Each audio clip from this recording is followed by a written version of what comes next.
Viewers, स्वागत है आपका मेरे YouTube चैनल में।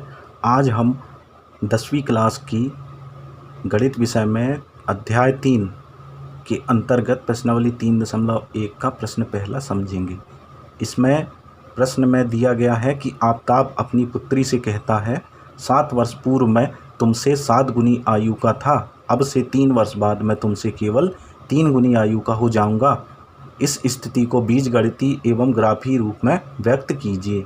आइए देखते हैं हम कैसे हल करेंगे।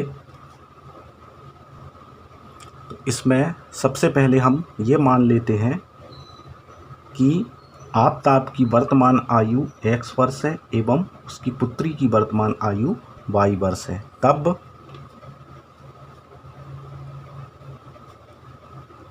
प्रश्न के अनुसार हम आफताब एवं उसकी पुत्री की 7 वर्ष पूर्व की आयु ज्ञात करते हैं। तब 7 वर्ष पूर्व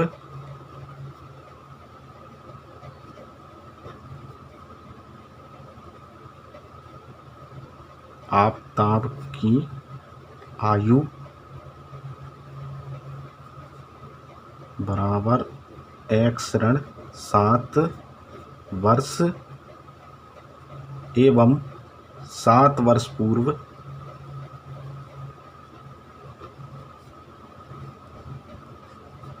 पुत्री की आयु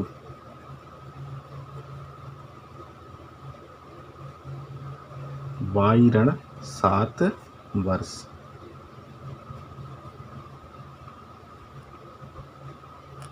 अब प्रश्न ये कह रहा है कि 7 वर्ष पूर्व आफताब की आयु उसकी पुत्री की आयु की 7 गुनी थी। तो दोनों समीकरण को, दोनों पक्ष को बराबर करने के लिए हमें पुत्री की आयु में 7 का गुणा करना पड़ेगा। इसलिए हो जाएगा x ऋण 7 बराबर 7 गुणित y ऋण 7। इसको हल करेंगे तो हो जाएगा x ऋण 7 बराबर 7 y ऋण 49, या पक्षांतर करेंगे तो x ऋण 7y बराबर ऋण 49 धन 7। तो ये हो जाएगा ऋण 42। x ऋण 7y बराबर ऋण 42, या इसको हम ऐसा भी लिख सकते हैं x बराबर ऋण 42 धन 7y। इसको बना ले समीकरण पहला। पुनः अगली शर्त यह है कि 3 वर्ष बाद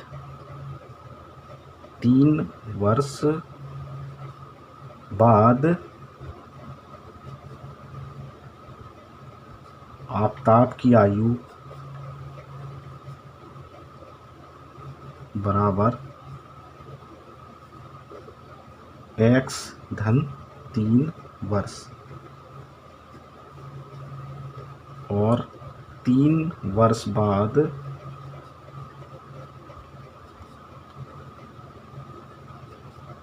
पुत्री की आयु बराबर y धन 3 वर्ष।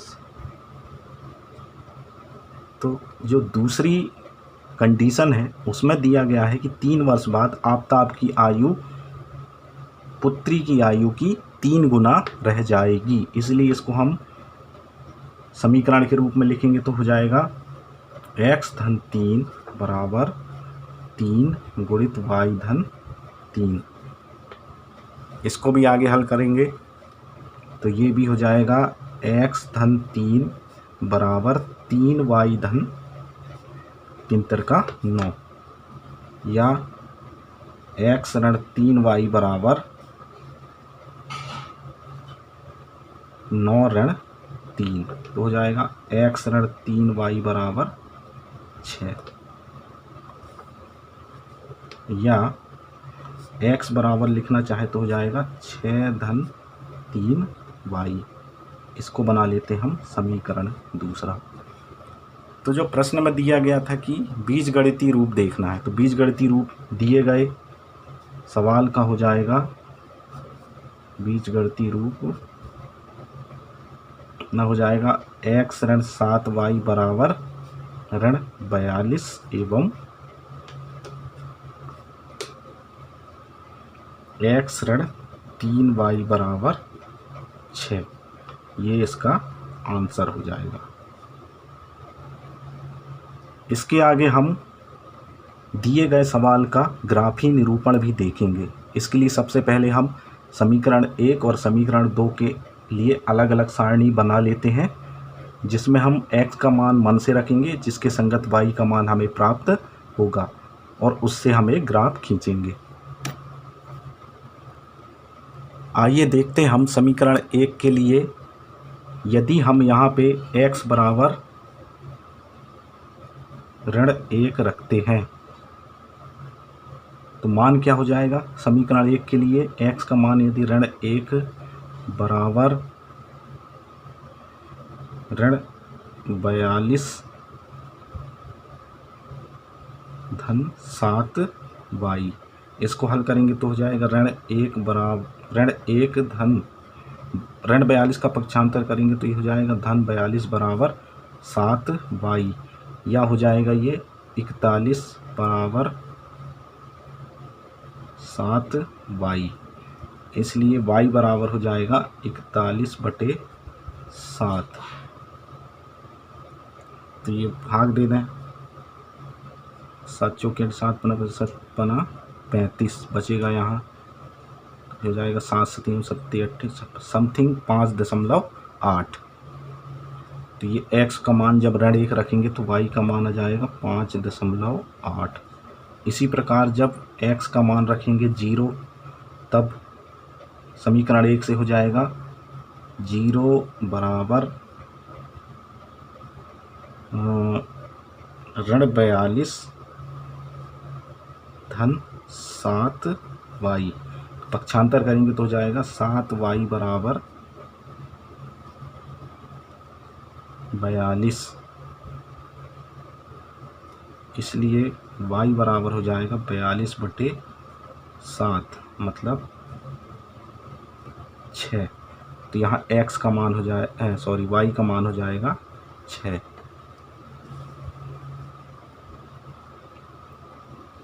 पुनः जब x का मान 1 रखेंगे, x का मान 1 रखने पर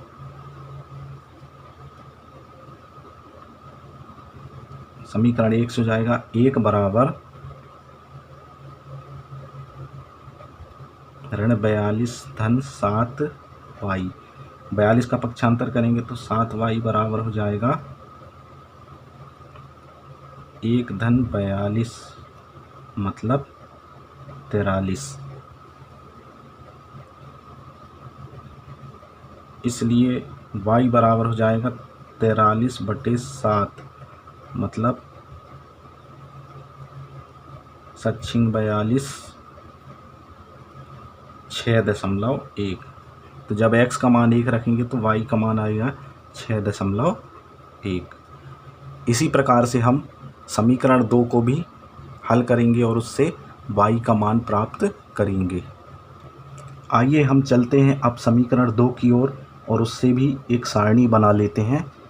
समीकरण 2 के लिए देख लेंगे हम, जब x बराबर ऋण 1 रखेंगे,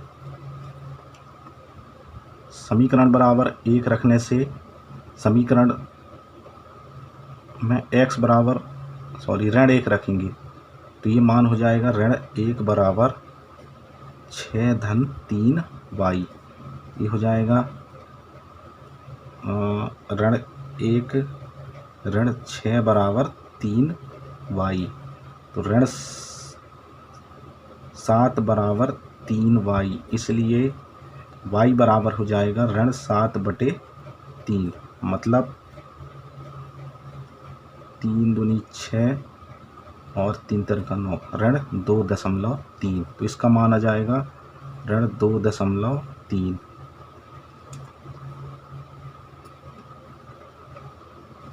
पुनः जब x का मान 0 रखेंगे, x का मान 0 रखने से समीकरण 2 से हो जाएगा 0 बराबर 6 धन वाई, तो 3y बराबर हो जाएगा ऋण 6, y बराबर हो जाएगा ऋण 6/3 मतलब ऋण 2। यहाँ पे इसका मान हो जाएगा ऋण 2।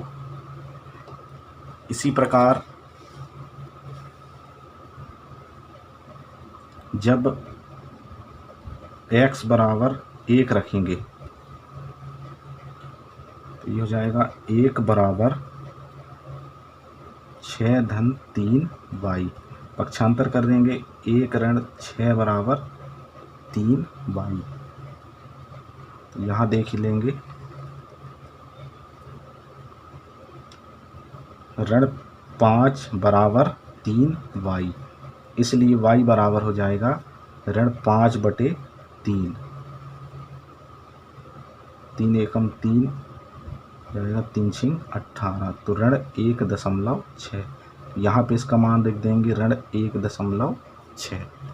इस प्रकार से हम समीकरण 1 और समीकरण 2 दोनों के लिए सारणी बना लेते हैं और अब इसका ग्राफी निरूपण देखते हैं। तो जो सवाल हमें दिया गया है, प्रश्न दिया गया है, इसमें हम x और y अक्ष को ग्राफ पर निम्न इस रूप में निरूपित कर देंगे। देखेंगे हम x अक्ष ये और y अक्ष ये, जिसको हमने 0 1 2 3 4 धनात्मक अक्ष और इधर ऋणात्मक, इसी प्रकार ऊपर धनात्मक अक्ष और नीचे ऋणात्मक अक्ष में ले लिए हैं। तो पहले समीकरण के लिए देखते हैं। जब हम समीकरण 1 में देखते हैं x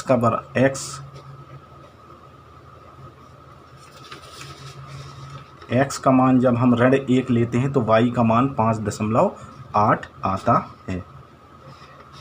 x का मान ऋण 1 मतलब यहाँ पे इसके संगत y का मान 5.8 आएगा। यहाँ पे देख लेते हैं, ये 5 है, इससे थोड़ा ऊपर जाएंगे तो ये लगभग 5.8 हो जाएगा।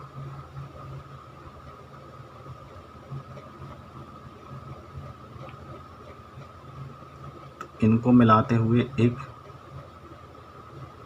बिंदु प्राप्त करते हैं। ये हो जाएगा हमारा ऋण 1 और 5.8 के लिए। इसके बाद आगे देखते हैं, जब x का मान 0 रखते हैं तो y का मान 6 प्राप्त होता है। x का मान 0 रखते हैं मतलब x का मान j हो गया और y का मान 6 मतलब यहाँ पे। और जब x का मान हम 1 रखते हैं तो y का मान 6.1 आता है। x का मान 1 और y का मान 6.1 समथिंग यहाँ पे। ये भी मान लेते हैं, ये हो गया इसका यहाँ पे। तो ये जो 3 बिंदु हमें प्राप्त हुए हैं, इनको देखकर हम एक सरल रेखा खींच लेते हैं।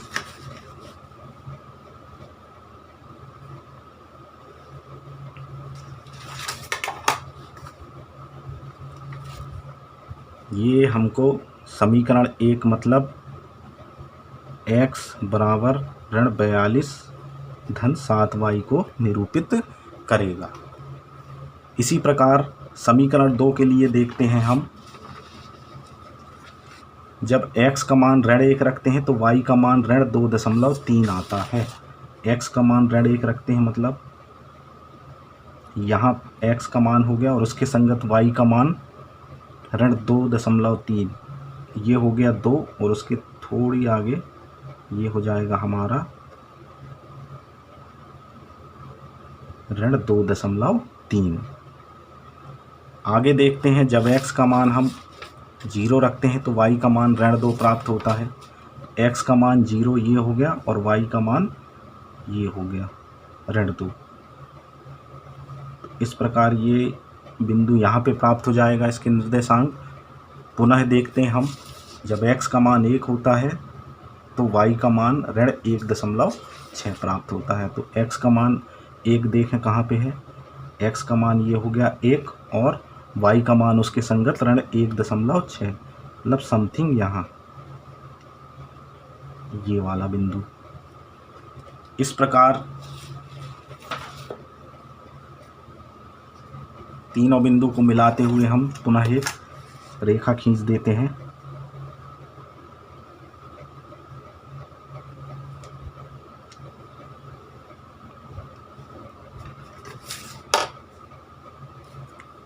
जो कि समीकरण, दूसरे समीकरण को मतलब x बराबर x ऋण 3y बराबर